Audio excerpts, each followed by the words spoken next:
Imagine a world where you are part of a community that sees you for all that you bring and propels you to become your very best self. A world where everyone is valued for what they bring and everyone gets the support they need. Savor Exchange brings this dream to reality by empowering individuals, communities, and organizations with the right tools and resources to change the world. We do this by organizing people near and far around a goal or project and bringing them together and measuring their success. Our data analytical reports will provide information to support transparency and critical needs in today's world. The SaverX app acts as a secure bridge to multiple communities, including those defined by you, and allows everyone within their community to contribute time through service and request help for themselves. Members can also donate service credits, money, or goods back to their community. Go to www.saverxapp.com to learn more and start your Saver community today. Thank you, everyone, for joining tonight.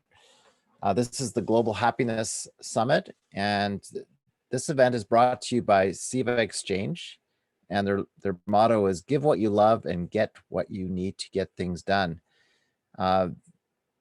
Their aspiration is that reinventing volunteerism by providing an easy-to-use web and mobile platform to discover one's passions through community services and to seek help when in need. This presentation that I'm making tonight is based on my work as a happiness economist.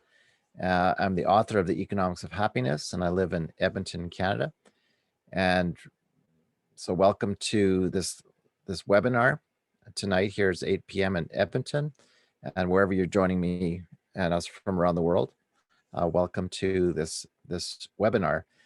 Please ask any questions in the chat function, and I hope to respond to. We've got a small group online tonight, so you can ask anything you want of me and interrupt me during this short presentation.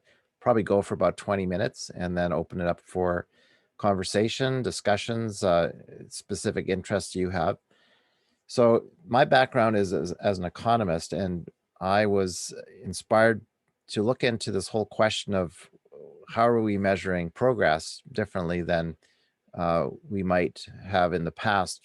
Historically, we've been measuring progress through economic measures like GDP, gross domestic product.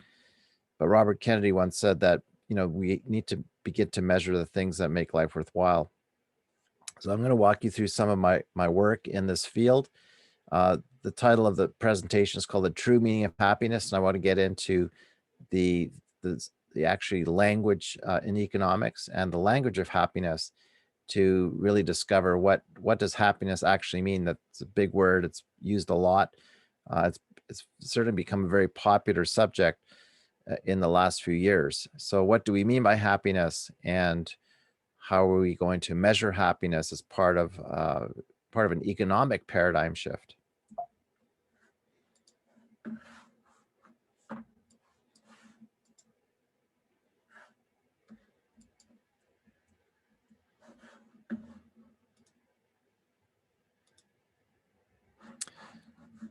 This is one of my favorite quotes from John Lennon. He said when he was going to school, when I was 5 years old, my mother always wanted me to talk about the subject of happiness. And I asked my school teachers, they asked me what I wanted to be when I grew up. And I wrote happy, and they told me I didn't understand the assignment.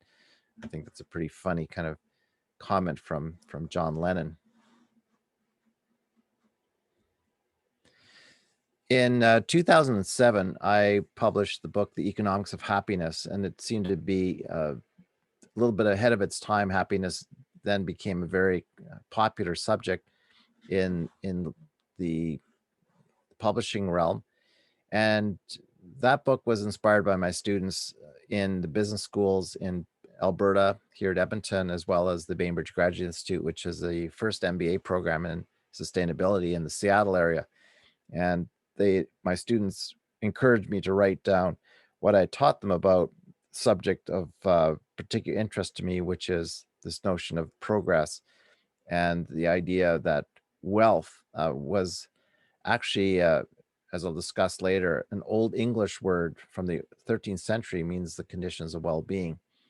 In 2018, I published the second book, The Economy of Well-Being, which was meant to provide common sense tools for business, for governments, for leaders, to including individuals, to really explore, well, how do we actually build economies of happiness, businesses of happiness and well-being? So not just theoretical, but the practical kind of tools that we would use to build those new enterprises based on well-being. The fundamental question is what makes you happy? Well, happiness is a big theme. I'm an economist, and I rely on positive psychologists and other experts in the field of psychology who have been studying the determinants of happiness for a very, very long time.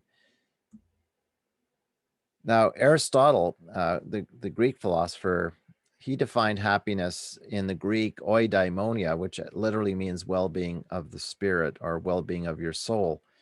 That's a lot different than simply following your material aspirations or interests. Aristotle said happiness is a sense of well-being that results from achieving excellence in the fulfillment of one's functions. So the question then is, what are we here to do in terms of contributing to a better life, to a better world, and pursuing the excellence in one's functions? What are one's gifts that one is born with, is the fundamental question.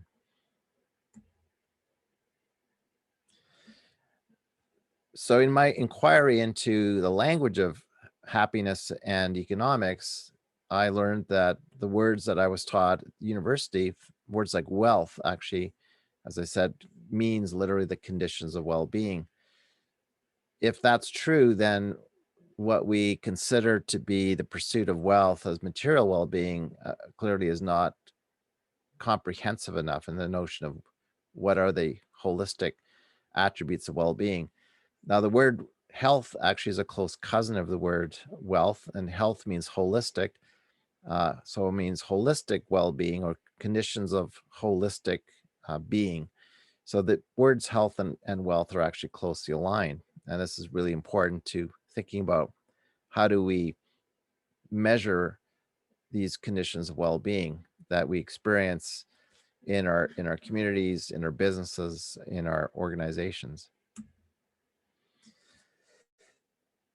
There have been lots of studies and analysis of what contributes to what we call life satisfaction. In the Global Happiness Poll, which has been conducted since 2012, when we actually had a first meeting in New York in the United Nations with the Bhutanese Prime Minister, and Bhutan was the first country to propose a gross national happiness index. The question that has been asked every year since 2012 on a world happiness poll is, all things considered, how would you rate your life satisfaction on a scale of 1 to 10? And these are the questions that I'm asking as well in the survey work. And so some of the scientists have said, that from studying what people say makes their life satisfactory, these are some of the top issues that come out of that research. Number one, being engaged in life. Number two, being curious, feeling life as a flow, personal development, autonomy, fulfilling your potential, and having a purpose. And also feeling life has meaning. These are all things that I think people would find agreement with or alignment with. A friend of mine once gave me a tea bag, Chinese tea bag, and he said, I found the secret of happiness. It's really simple. It's just to want what you already have and to live the life you've already been given. And I think that's a really interesting reflection on the theme tonight. To want what you already have and to live the life you have already been given. So in my model as an economist, I've looked at this question of how do we orient our lives? If our life is sort of like a compass, then how is my compass balanced in terms of these kind of four aspects that are really fundamental to the science of happiness? So the science of happiness suggests that the most important thing in your life isn't how much money you make, it's actually your relationships you have with others, the level of trust and belonging you have with your work colleagues, with your family, with neighbors.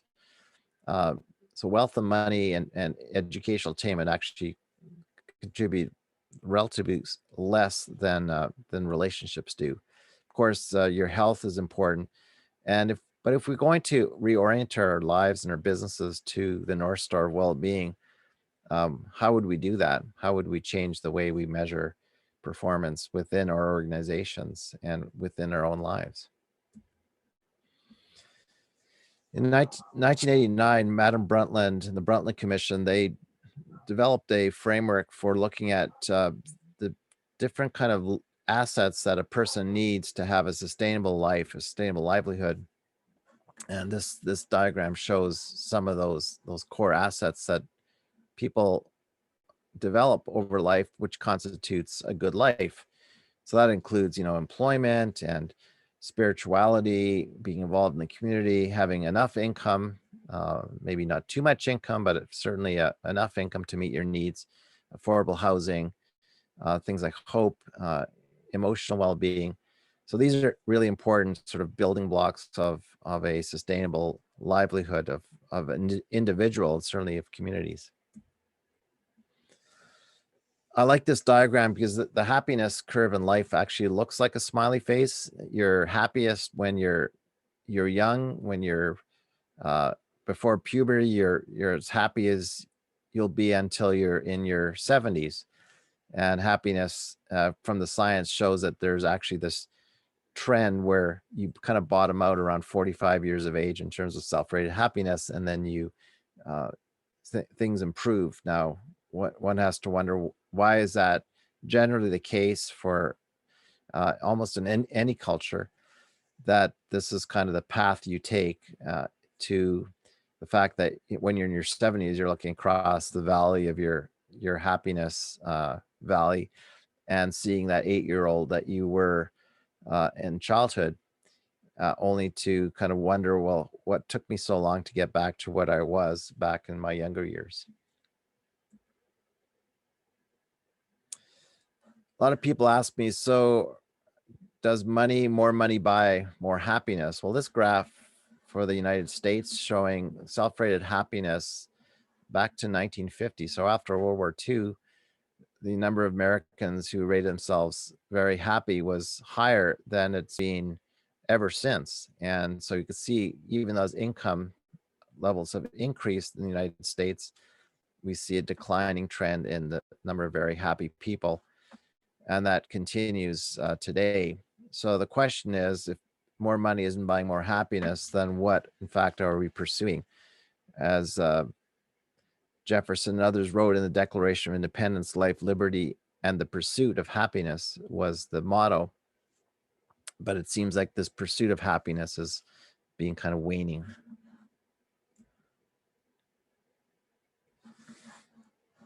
This graph here shows my recent research. I've been conducting a well-being survey around the world. It's all voluntary, and some of you can take it online. It's I call it the soul print of well-being. Again, from that root word of the word happiness, meaning the well-being of your soul. So this graph shows from 680 respondents to my survey, the relationship between life satisfaction, that question we ask globally in that annual survey, and income levels. So this is household income. And you can see that, yes, some people earning $100,000 are definitely slightly happier than those earning, less than $35,000. But here I show that the living wage estimated for the US is about $6,800, which is an interesting debate as to, are we, in fact, should we be satisfied with a lower wage, and yet we're compelled to pursue those higher wages and higher incomes? The science of happiness, if there is a science, again, I pointed the fact that only about 10% of your happiness comes from your income levels and education, and 40% is based on the relationships you have with others. And the good news about this science is that the relationships are something you can affect. You can build those relationships. Of course, it's being really tough during COVID to do that. But the fact that intentional activities of relationship matter more than almost anything else, and primarily because your your genetic set point in happiness was set, early on in your life, and it's something you can't change. You can certainly transcend a bad childhood, but the fact that you can affect the relationships is actually interesting and good news. So I work a lot with First Nations, Indigenous, and they taught me something interesting. Some of you may have, I'm sure, heard of the Maslow hierarchy of needs. And Abraham Maslow, actually, the truth is, he came to Alberta, our province, in the 1930s or earlier, and studied with the Blackfoot First Nations, and they taught him about the medicine wheel, the circle of life. And he turned that circle into a pyramid, putting self-actualization or spiritual attainment at the top of the pyramid. Now, Indigenous people would never, they don't look at the person that way, and I'll explain why. But it's fascinating that we continue to turn circles into pyramids, because that seems to be the structures we like. So when I study well-being and happiness, I'm going to look at, there's 4 aspects of that, what they call the medicine wheel in Indigenous cultures. So we've got emotional, spiritual, physical, and mental well-being. And that medicine wheel is equally balanced by those 4 quadrants. And your medicine wheel is driven by your free will or your volition. So the question is, are you following a life of balance? Are you balancing literally your wheel of life in a way that those 4 aspects are in healthy harmony with each other? And that then begs the question, are we actually measuring some of these attributes when we're looking at economic progress or individual progress or even corporate progress? The interesting thing is your medicine wheel, it actually rotates. Indigenous people say that wheel is rotating clockwise through time. So here, imagine you have your profile of well-being moving through your age, through time and space. And the question is, how is that wheel being balanced and rebalanced as we move through life and experience life's challenges? A few years ago, a study of what makes for the happiness Canadians was conducted, and some of the top issues here were raised. Uh, Number one contributor to the happiest communities was a sense of belonging to local communities. The smaller the community, the happier the the members of the community tend to be, and the larger the cities, the less happy people are, maybe the less connected they are. Number two is perceived mental health. Mental health is really important to our well-being, and so that your perception of your mental well-being is really critical to happiness. Being physically active is number three in that list of key contributors to the happiest communities in Canada. Number four is the levels of stress you have in life, and I asked this question on my surveys: how much stress do you have in your life? And it's really important proxy for life satisfaction. Being in a relationship with someone is also very important to your happiness. But what actually dampens your happiness?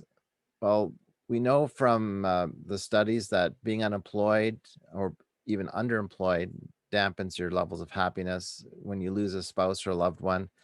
And being a recent immigrant in Canada, they found that the new immigrants to Canada are actually uh, generally as happy or as they were from the country they came from. So they're actually bringing sometimes lower levels of happiness to Canada.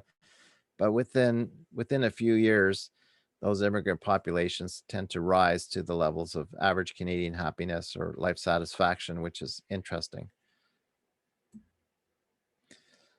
This is a portrait of the medicine wheel that I created through the well-being survey I've been conducting globally and in all my project work. And this shows you sort of a profile of self-rated happiness of one respondent to my survey.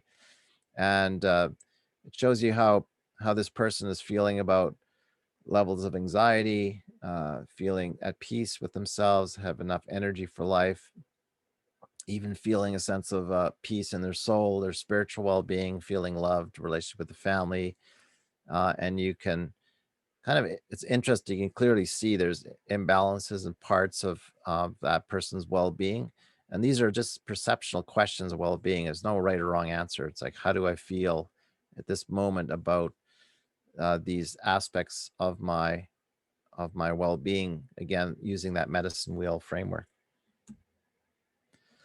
This is the result of the global well-being survey I've been conducting. Again, this is all voluntary, that people have just taken the survey. And these are the kind of interesting results from around the world, from Pakistan to London to Tahiti to Edmonton to Singapore to Korea, where people have just voluntarily taken the survey. And the results I find are quite interesting, showing one of the things I laugh about is trust in politicians is quite low, and that's typical in almost everywhere asked these questions. But you can see that the relative relationship between some of these variables, from life satisfaction, happy childhood, feelings of joy in relationships, and trust, all sort of in balance with each other. This is just a stylized, a pretty way of showing data. This is a radar graph, which I've generated using a kind of flower motif in Microsoft Excel, and my friend Emily Chang, who's an artist in New York, she graciously allowed me to use some of her paintings as a wallpaper backdrop to these images. And this is this is actually the survey result of a person who self-rated overall at 91 out of 100 basis points on their life satisfaction when you take these survey questions. And this shows you some kind of fun ways of visualizing interrelationships between people's well-being profiles. This was 20 students here at the university in Edmonton who took my survey, and showing the different visual profiles of those individuals and their relationship. Some of you, I don't know if anyone's interested in things like smart contracts and blockchain technology and crypto currencies, but I imagine a system that may evolve over time where we are actually, because we're in a relationship with each other, we establish relationships of trust and belonging and mutuality, and that these kind of attributes of the relationship become part of what is being called smart contracts in the blockchain world. So this goes beyond Bitcoin and some of those other cryptocurrencies, where well-being becomes the metric of relationship, and well-being and the exchange of time, which we all have a limited supply of, becomes the ultimate measure or unit of exchange, in which the ultimate aspiration is to help each other be better and improve our individual and shared well-being. So let's review some of the previous also wisdom about what are the top 10 things that some believe is the 10 steps to enduring happiness. Number one is savor every day and every moment. Avoid comparisons. This is my book launch a few years ago. Put money low on the list of your priorities. Have meaningful goals. Number 5, take initiative at work. Make friends and treasure family. Number 7, smile when you don't feel like it. say thank you like you mean it. This is my mentor, John Cobb in California. He turned 95 2 weeks ago. Get out and exercise. I think rhinos exercise too, but and number 10, make altruism and giving part of your life. This is a photo of me going to Tahiti to go and try to study happiness of the Tahitians. And I'm just going to end with a fun project I was involved in Tahiti. And these are 3 elders who only speak Tahitian and or French. And the project was called the Tahiti Wellbeing Index. But these gentlemen came up to me and they said, we have to rename it according to our Tahitian language. And I said, what do you want to call it? And they said, we want to call it Te Aroa Airahi, which in Tahitian means, the word aroha is the equivalent of the Hawaiian aloha. And so it actually means, may love flourish. Aloha means love. Te Aroa means love. So we called this project the May Love Flourish Index of Wellbeing Project. And this is what that index of well-being will look like for Tahiti when they ever get it done. They're kind of slow at getting things done because they live in paradise. They don't have any urgency. And this is some of my Tahitian friends out in the back country, enjoying life. And of course, who can't deny a Tahitian beach to enjoy life? So I'm just going to close with a few sage comments. This is Lao Tzu, who gave us the Taoism and some ancient Chinese philosophy. He said, at the center of your being, you have the answer. You know who you are and you know what you want. Mother Teresa once said, love does not measure, it just gives.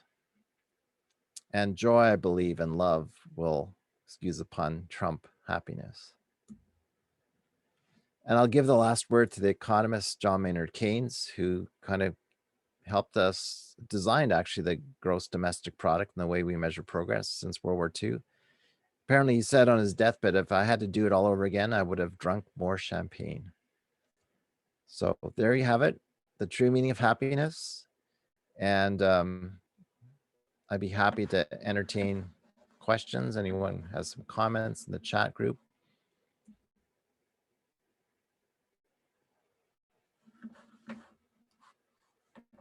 And I think we could even unmute. I think that's the correct protocol. Mark, I'm curious, as you've done work in different countries or different communities around the world, if you're seeing any cultural patterns or any significant difference and what you might attribute that to. That's a great question, Karen, who's my sister too. And Anna, I think that it's a great question. Sometimes, I've worked in China and Korea and Singapore and other cultures. And, it's funny when a Buddhist might answer the happiness question slightly differently than a Christian or other cultures. So language matters, like what happiness means in their language matters. And we see from consistently over the years, for the last 8 years since we doing the happiness survey, the Scandinavian countries like Finland is #1 this year,